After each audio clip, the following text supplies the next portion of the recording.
On this episode of Cold Brew Conversations, we're here with Alison Naughton of the Homeless Empowerment Program here in Clearwater, Florida. We're going to learn about the Homeless Empowerment Program on how they're ending homelessness. So grab a cup, fill it up, and let's get this conversation started.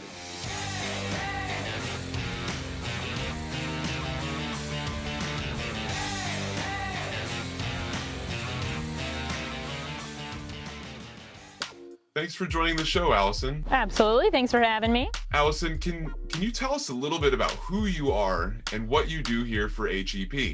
So I am the career counselor here at HEP, and I assist residents and community members with their resumes, with cover letters, helping them with job search techniques and interview prep, really trying to empower people to re-enter the workforce and to feel confident about getting that next job. What is HEP?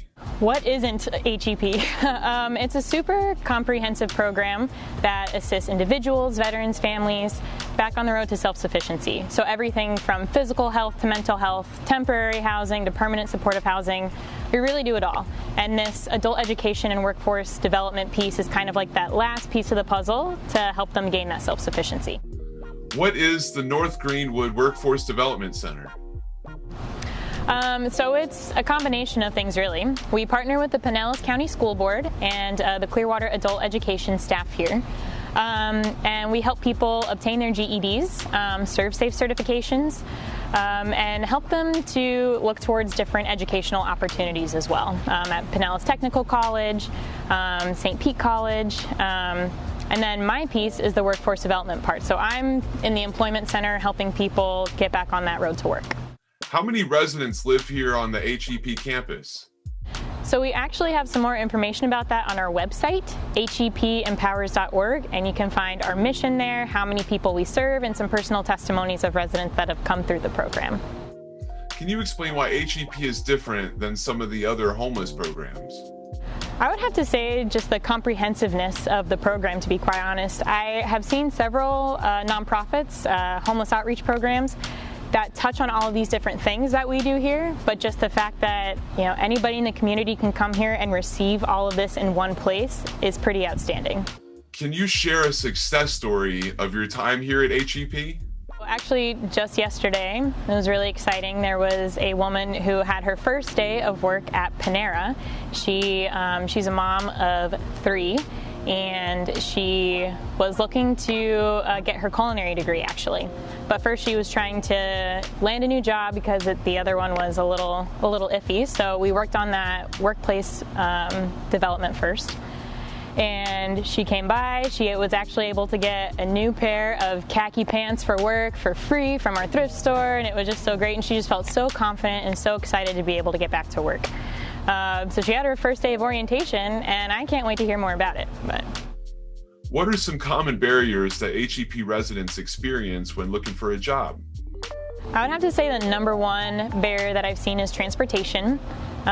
Getting people to and from work when you don't have a car or don't have an ID is obviously very difficult, and relying on buses to do so. And another thing, obviously, is if you don't have a roof over your head, right? Like, try to imagine getting to work, in your current role now without being able to shower, without getting a good night's sleep the night before. That would make it really difficult and really hard to find motivation to get up in the morning and to go to a job. Is there a dentist here on campus? So we actually have volunteer dentists who come by throughout the week and provide dental exams and fillings and root canals and whatever else to our residents here on campus. The HEP Thrift Store, where is it located? So it's actually just catty corner from our Workforce Development Center here, but it's available to all members of the community, whether they're residents here on HEP's campus or members of the residential area. Everything's donated, obviously, and then everything that's sold there, all of that money goes directly back into HEP's operations. I know it takes a village. Who are some of your partners here that help with the residents get jobs and services? United Way Suncoast has been huge in helping us to expand our reach to the entire North Greenwood community. Career Source Pinellas is someone that we partner with very closely, especially as it relates to our veterans. We have a weekly presence here from one of their representatives to help our veterans look for employment. And then, of course, the Pinellas County adult education staff. We have a full-time teacher here to assist with all of the GED preparations and other classes. What type of services does HEP offer to veterans? So the veterans actually have their very own little community here at HEP's campus. We have a center for our families, units for our families, but then we also have an entirely separate veterans community, complete with a clubhouse, which has a gym and just gathering space for them to be able to watch TV or use the computers. It really does help for them to have like that whole communal space, just to be able to gather and to form some relationships there, to form some friendships amongst each other. And to give them a space to be able to grow and to re-enter the workforce as well. How can someone contact HEP about becoming a resident?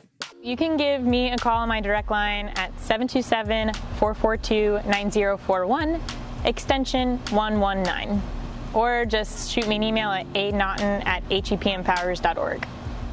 Well, my cup is empty, and you know what time it is. It means it's time to wrap this episode up. Alison, thank you so much for spending time with us and explaining what you do for the community, and thank you for all of your work. Don't forget to like and subscribe to our YouTube channel to stay up to date with what's brewing.